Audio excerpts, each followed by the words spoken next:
ভাব সম্প্রসারণ গ্রন্থগত বিদ্যা আর পরহস্তে ধন, নহে বিদ্যা নহে ধন হলে প্রয়োজন। এই ভাব সম্প্রসারণটি অনেক ইম্পর্টেন্ট। এই যে সব বোর্ডে আসছে এবং এই যে এইসব কলেজ, এই যে cadet college, cantonment public school মানে ইত্যাদি বিভিন্ন জায়গাতে এই ভাব সম্প্রসারণটি আসছে। এটা খুবই ইম্পর্টেন্ট। এখান থেকে শুরু।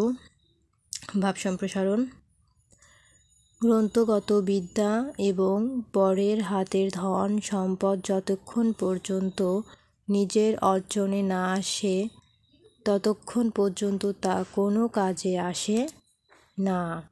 অর্থাৎ বইয়ের বিদ্যা যা আত্মস্থ হয়নি এবং পরের অধীন সম্পদ যা নিজের আয়ত্তে আসেনি, এ দুটি সমান। কারণ প্রয়োজনের সময় এ সম্পদ কোনো কাজে ব্যবহার করা যায় না। মানুষ সৃষ্টির শ্রেষ্ঠ জীব। তার বিবেক আছে। মানুষ জ্ঞান অর্জন করে মহৎ গুণাবলীর অধিকারী হয়। পরিশ্রম ও বুদ্ধি দিয়ে সে অর্থ উপার্জন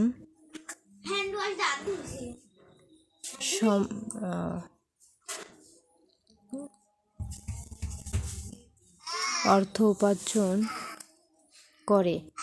জ্ঞান ও অর্থ মানুষের মনুষ্যত্বকে পূর্ণতা দেয়।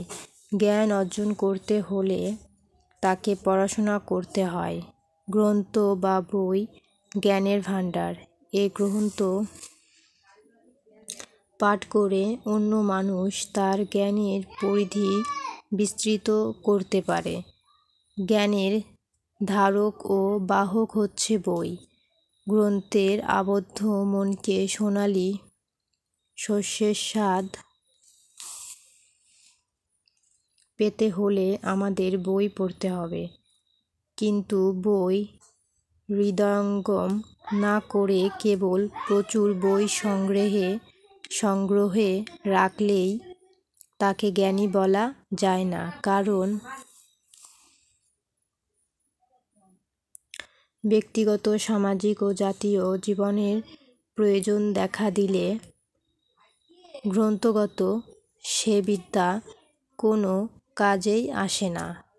কেবল মুখস্থ করে পরীক্ষা পাস করলেই প্রকৃত শিক্ষিত হতে পারে না। যদি গ্রন্থের আদর্শকে আত্মস্থ করা না যায়, তাহলে তা জীবনের কোনো উপকারেই আসে না। বিদ্যার পোশাকি রূপে দেহ শোভিত করলেই যথার্থ বিদ্বান হওয়া যায় না। যেমন নিজের ধন অন্যের কাছে থাকলে প্রয়োজনের সময় উপকারে আসে না। বিদ্যা ও ধন মানুষের অতি প্রয়োজনীয় জিনিস। তাদের কাজে লাগাতে হলে বিদ্যাকে করতে হয় আত্মস্থ আর ধনকে রাখতে হয় নিজের আয়ত্তে।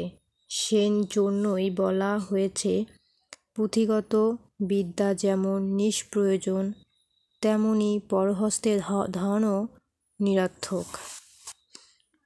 বই জ্ঞান অর্জনের শ্রেষ্ঠ মাধ্যম। এটা যেমন সত্য তেমনি এও সত্য। বই থেকে আহরিত জ্ঞানকে কাজে লাগাতে ব্যবহারিক শিক্ষা গ্রহণ করতে হয় এবং ধন সম্পদ নিষ্ঠার সঙ্গে আপন আয়ত্তে আনতে হবে। তাহলেই তা প্রয়োজনে কাজে লাগবে। আজকের মতো এই পর্যন্তই। দ্বিতীয় কোনো ভিডিও দেখার জন্য চ্যানেলটি সাবস্ক্রাইব করে পাশে থাকবেন। ধন্যবাদ।